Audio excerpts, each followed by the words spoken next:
Band बाजा बारात, band बाजा बारात, बैंड आएगा, बाजा आएगा और बारात में हम घराती बाराती सब शामिल हो जाएंगे। किसकी बात कर रहे हैं श्वेता हम? रश्मिका और विजय की। वैसे हम इसकी बात अक्टूबर से कर रहे हैं, हमें पहले डेट पता चल गई थी, है ना?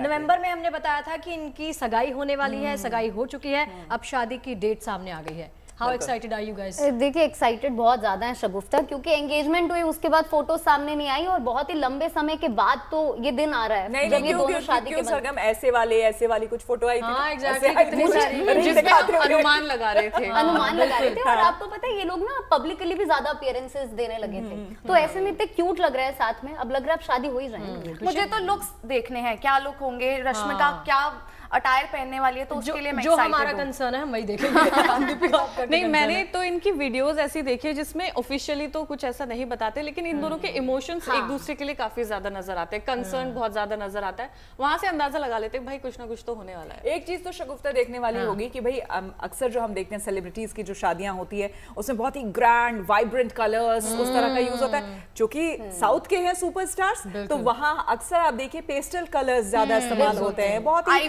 ट्रेडिशनल वे में, वाइट गोल्ड और आपको पता है श्वेता कह रहे हैं कि मोबाइल फोन पर भी ये लोग पाबंदी है, मोबाइल रील्स ये सब अंदर नहीं बना पाएंगे। बिल्कुल, चलिए बाकी डिटेल भी देते हैं। वैसे तो देखिए ये सोशल मीडिया पर आज बज है इस स्टोरी का, इस कहानी का कि दोनों की शादी होने वाली है, दोनों की फैन फॉलोइंग जबरदस्त है, सभी जानते हैं।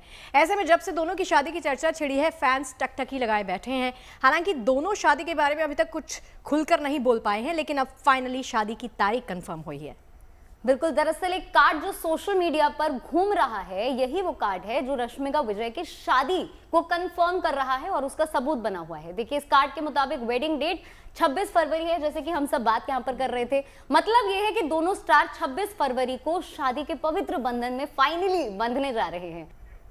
देखिए दिल्ली में चल रहे एआई समिट की तस्वीरें लगातार सामने आ रही है और उससे अंदाजा लगाया जा सकता है कि हमारा देश कितनी तेजी से आगे बढ़ रहा है। और अब क्योंकि हम एआई पे उस तरीके से डिपेंडेंट तो हो ही रहे हैं, लेकिन एक अच्छे फॉर्म में भी डिपेंडेंट हो रहे हैं। हमें कुछ भी सोचना है, कुछ भी टेक्स्ट अगर हमारे दिमाग में आए तो हम एआई से पूछ सकते हैं, कुछ काम करना है, कहीं जाना है, फटाफट एआई से पूछ सकते हैं। अभी हाल ही में जब मैच हुआ था दिल्ली में, तो मैंने एआई से पूछा भाई किस तरीके से आप जा सकते हो, उसने सब कुछ बता दिया।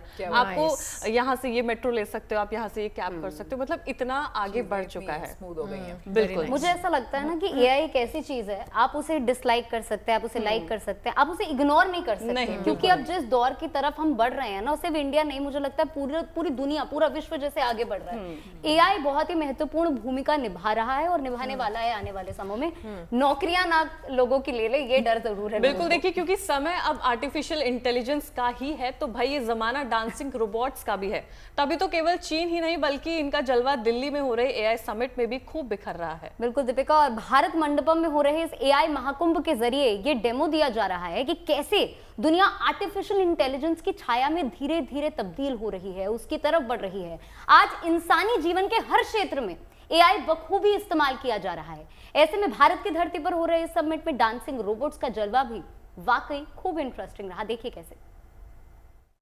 आपको जो नजर आ रहा है वो है एआई समिट देश की राजधानी दिल्ली के अंदर, और मेरे पीछे एक रोबोट है जो बहुत सारे करतब दिखा रहा है। ह्यूमनॉइड्स कहते हैं इन्हें, और जिस तरीके से एक ह्यूमन नाचता है, गाता है, लोगों की बात समझता है, उसी तरीके से यहाँ पे ये ह्यूमनॉइड आपको नजर आ रहा है। ये देखिए, ये है करतब करता हुआ ह्यूमनॉइड और डांस करता हुआ ह्यूमनॉइड। कोशिश यही की जा रही है कि किस तरीके से हिंदुस्तान की जो टेक्नोलॉजी है वो आगे बढ़े, किस तरीके से हम दिखा सकें विश्व को कि हम कितने आगे बढ़ चुके हैं। देखिए सारे डांस के स्टेप्स यहाँ पे आपको ये करता हुआ नजर आ रहा है। सिर्फ यही नहीं, बाकी और कई सारी चीजों के अंदर किस तरीके से टेक्नोलॉजी का इस्तेमाल किया जा सके ताकि वो हमें असिस्ट कर सके। एआई समिट के अंदर वो सब चीजें यहाँ पे नजर आ रही हैं। अगर हम गाड़ियों की बात करें तो गाड़ियां क्या क्या कर सकती हैं अगर एआई का प्रयोग गाड़ियों में किया जा सके, और इस तरीके की ह्यूमनॉइड्स जो हैं आगे करके कैसे कैसे वो अलग अलग जगहों पे हमारी मदद करेंगे। चाहे वो अस्पताल के अंदर बात करें तो उसके अंदर असिस्टेंट कैसे मिलेगी आपको, अगर हम ट्रैफिक सिग्नल की बात करें तो क्या क्या हो सकता है ह्यूमनली पॉसिबल, वो सब यहाँ पे ये रोबोट आपको करके नजर आ रहा है, करता हुआ नजर आ रहा है। कैमरा पर्सन आलोक के साथ ऐश्वर्या पालीवाल। चलिए, और अब बात उस तस्वीर की कर लेते हैं जिसे देखकर आप कह सकते हैं कि समंदर के सिकंदर हम हैं। जी हाँ, दरअसल विशाखापट्टनम के तट पर इंटरनेशनल फ्लीट रिव्यू और मिलन अभ्यास का आगाज हो गया है और इस आयोजन में भारतीय नौसेना के 50 से ज्यादा जहाजों, पनडुब्बियों और हवाई संपत्तियों के साथ 50 से ज्यादा मित्र देशों के प्रतिनिधि हिस्सा ले रहे हैं। बिल्कुल, भारत की ओर से इस फ्लीट रिव्यू का सबसे बड़ा आकर्षण स्वदेशी एयरक्राफ्ट कैरियर आईएनएस विक्रांत है, जिसने ऑपरेशन सिंदूर के दौरान अहम भूमिका भी निभाई थी। विक्रांत के कैरियर बैटल ग्रुप में नौसेना के डिस्ट्रॉयर और अन्य युद्धपोत शामिल थे।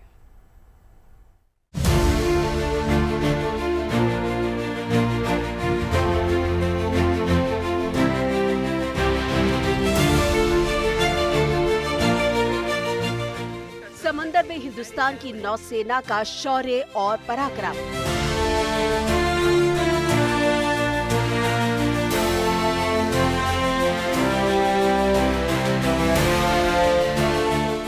पचास से ज्यादा देशों की नौसेना के साथ भारत का शक्ति प्रदर्शन।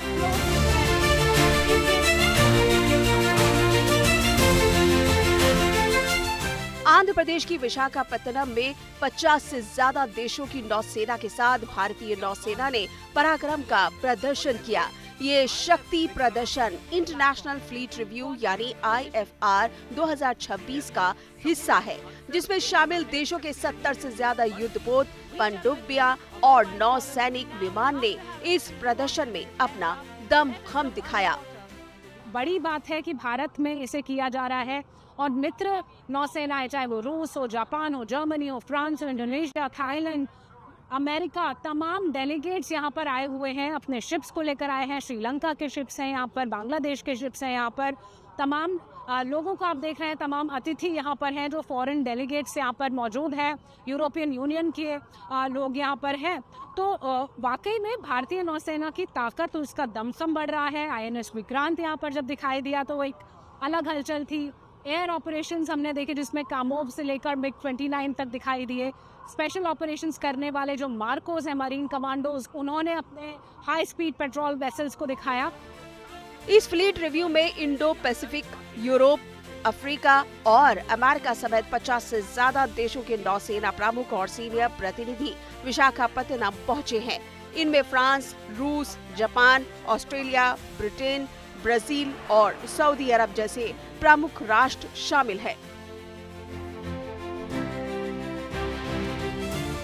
सुबह 10 बजे के करीब IFR की शुरुआत हुई। भारत की राष्ट्रपति और तीनों सेनाओं की सर्वोच्च कमांडर द्रौपदी मुर्मू ने इसका निरीक्षण किया।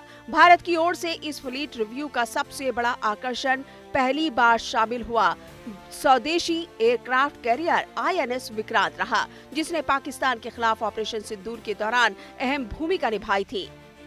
भारत में पहली बार IFR 2001 में मुंबई में आयोजित किया गया था। इसमें 29 देशों की नौसेनाओं ने भाग लिया था।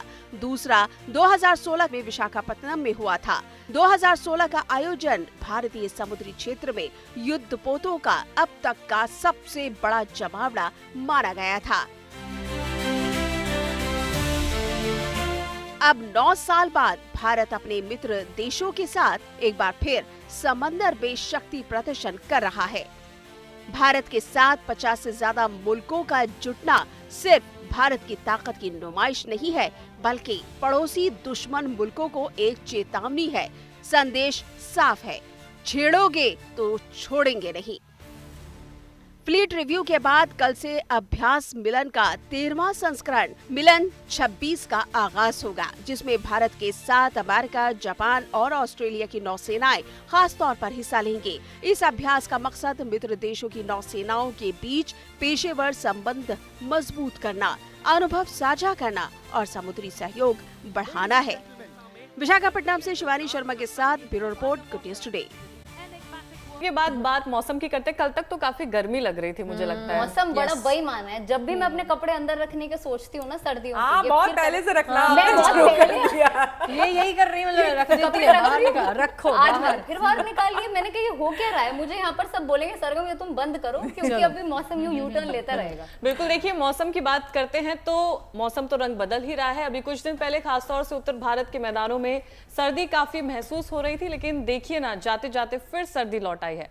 आज सुबह से दिल्ली एनसीआर में तो खासतौर से बादल छाए हैं, कहीं कहीं हल्की बूंदाबांदी भी नजर आ रही है और ठंडी हवाएं भी चलने लगी हैं। बिल्कुल, और कुछ ऐसा ही हाल राजस्थान का भी रहा। यहाँ भी धीरे धीरे गर्म हो रहा है मौसम, यू टर्न लेता नजर आ रहा है और ये बूंदाबांदी अब ऐसा कहा जा रहा है कि आगे भी जारी रहेगी।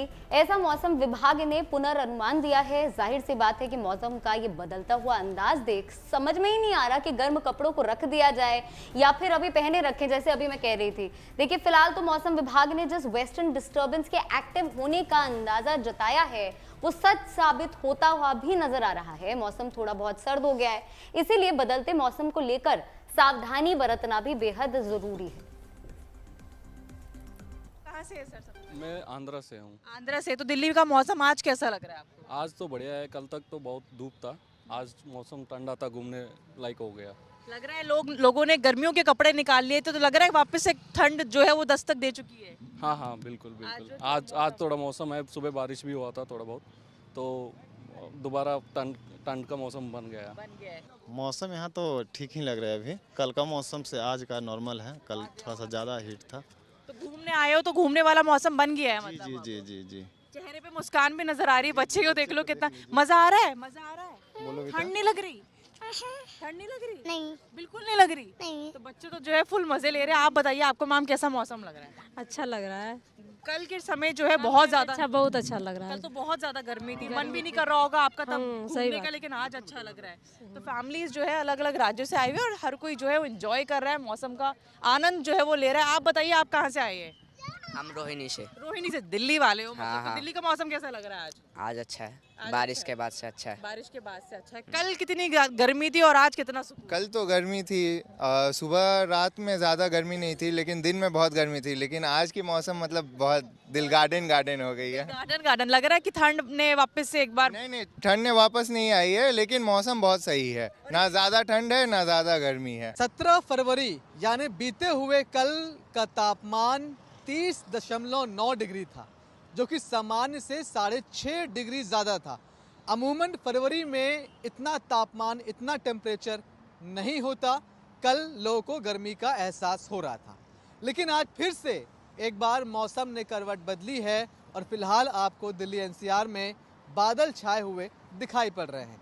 सुबह से कई इलाकों में हल्की हल्की बूंदाबांदी हुई है, लेकिन जो मौसम विभाग ने भविष्यवाणी की है उसके मुताबिक आज दोपहर बाद से ठीक ठाक बारिश दिल्ली एनसीआर के हिस्सों में हो सकती है और तेज हवाएं चल सकती हैं। इन हवाओं की स्पीड 30 से 40 किलोमीटर प्रति घंटे की रह सकती है, जो कि फिर से एक बार दिल्ली में पारा को नीचे गिराएगा, टेम्परेचर नीचे गिरेगा और जो गर्मी का एहसास 17 फरवरी को हो रहा था उससे थोड़ा कम ज़रूर होगा। मौसम विभाग ने ये साफ किया है कि अगले 48 घंटों में मौसम इसी तरह खुशनुमा बना रहेगा, काले बादल छाए रहेंगे, हल्की हल्की बारिश होती रहेगी और तेज़ हवाएं चलती रहेंगी। जबकि पहाड़ों के लिए ये कहा गया है कि वहाँ पर एक बार फिर से हल्की बर्फबारी देखने को मिल सकती है। वेस्टर्न डिस्टर्बेंस की वजह से अचानक से मौसम में ये तब्दीली आई है। ये तब्दीली आनी भी चाहिए थी, क्योंकि अगर फरवरी के बीच में ही मौसम इस तरह का रहेगा तो होली पर जाकर आपको किस तरह की गर्मी का सामना करना पड़ सकता है ये आप समझ सकते हैं। अमूमन जिस तरह का मौसम फरवरी में इस साल हो गया था उस तरह का मौसम होली के आसपास होता है, ताकि होली पर लोगों को गर्मी नहीं लगती है। लेकिन इस बार स्थिति बदली हुई लग रही थी। हालांकि आज जिस तरह से मौसम बदला है, क्या ये मौसम होली तक तापमान को नियंत्रित कर पाएगा ये कहना बहुत मुश्किल है। फिलहाल 48 घंटों के लिए अनुमान यही कि इसी तरह से बादल छाए रहेंगे और हल्की हल्की बारिश अलग अलग इलाकों में होती रहेगी। कैमरामैन शैलेंद्र के साथ Manish Chaurasia, good news today, Delhi. बीती रात शुरू हुई बारिश से मौसम का मिजाज बदल गया है और हवाओं में एक बार से फिर सर्द महसूस की जाने लग गई है। और देखा गया है कि बीते कुछ दिनों के मुताबिक अगर कंपेयर किया जाए तो 11 डिग्री की गिरावट पिछले कुछ घंटों में नोटिस की गई है। और इसी के साथ साथ मौसम विभाग का कहना है कि ये जो बारिश है वो हल्की सी मावठ लेके आई है और साथ ही साथ में आज पूरा दिन और कल थोड़ी देर तक के लिए ये महसूस की जाएगी। कल एक बार फिर से मौसम साफ होगा। आने वाले 3 से 4 दिन टेम्परेचर में थोड़ी थोड़ी गिरावट देखी जाएगी, करीबन 2 से 4 डिग्री की गिरावट देखी जाएगी और उसके बाद फिर से जो टेम्परेचर है वो नॉर्मल हो जाएगा। ये जो बारिश आई है ये पूर्वी राजस्थान में देखी जा रही है और बारिश के अलावा कुछ जगह पे थंडरस्टॉर्म और हेल स्टॉर्म भी नोटिस किया गया है। पर जो साउथ राजस्थान है वहाँ अभी भी मौसम जो है वो बिल्कुल ठीक है, वहाँ बारिश नहीं देखी जा रही है। दिल्ली एनसीआर में मौसम ने एक बार फिर से यू टर्न जो है वो ले लिया है। आखिर इसके पीछे वजह क्या है? हमारे साथ डॉक्टर नरेश हैं। सर, मौसम में अचानक से एकदम तब्दीली जो है वो देखने को मिली है। कल तक गर्मी थी, आज बारिश जो है, बादल जो है वो छाए, इसके पीछे वजह क्या है? इसका रीज़न ये है कि एक वेस्टर्न डिस्टर्बेंस है जो पाकिस्तान और एडजॉइनिंग राजस्थान के एरिया में है। उसके रिलेटेड आप देख सकते हैं कि ये पूरा वेस्टर्न हिमालय रीजन में क्लाउड्स है। इसके अलावा Punjab, Haryana, west UP, north Rajasthan, north west MP में भी क्लाउड्स हैं और ये आज वेदर रहने का अनुमान है। तो हिमालयस में तो लाइट रेनफॉल, स्नोफॉल रह सकता है। प्लेन्स में light even moderate rainfall, Haryana, east Rajasthan moderate rainfall भी हो सकती है और कहीं ना कहीं हेल स्टॉर्म होने का भी इन राज्यों में पॉसिबिलिटी है। और ये मेजरली आज का ही है, इसके बाद कल से क्लियर हो जाएगा। लेकिन इसका प्रभाव क्या रहेगा कि जैसे आज जो सूबे के टेम्परेचर्स हैं, जब कोई सिस्टम आता है तो बहुत ज़्यादा बढ़ जाते हैं। तो अभी सामान्य से टेम्परेचर सूबे के बढ़े हुए हैं और लेकिन दिन के टेम्परेचर्स हैं जो काफ़ी दिनों से नॉर्थ वेस्ट इंडिया में इवन 2 से 4 या 3 से 5 डिग्री अब नॉर्मल थे, आज वो सामान्य हो जाएंगे। अगर बात करें उत्तर भारत की, तो उत्तर भारत में अगले कुछ दिनों तक यही मौसम रहेगा या कुछ तब्दीली आएगी? जी, वही मैं बता रहा हूँ, जो टेम्परेचर्स है वो सामान्य से कम हो जाएंगे, वो आज तक का है। उसके बाद क्या है कि जो ग्रेजुअली है पूरा नॉर्थ वेस्ट इंडिया में टेम्परेचर 2 से 4 डिग्री फिर बढ़ना स्टार्ट हो जाएंगे और सुबह के टेम्परेचर ऑलमोस्ट जो है नियर नॉर्मल रहने का ही अनुमान है। वेस्टर्न डिस्टर्बेंस एक मेजर इशू इसके अंदर है। जी, आज का ही उसका प्रभाव सिर्फ आज के लिए ही है। हमने आज के लिए ही वार्निंग दे रहे हैं।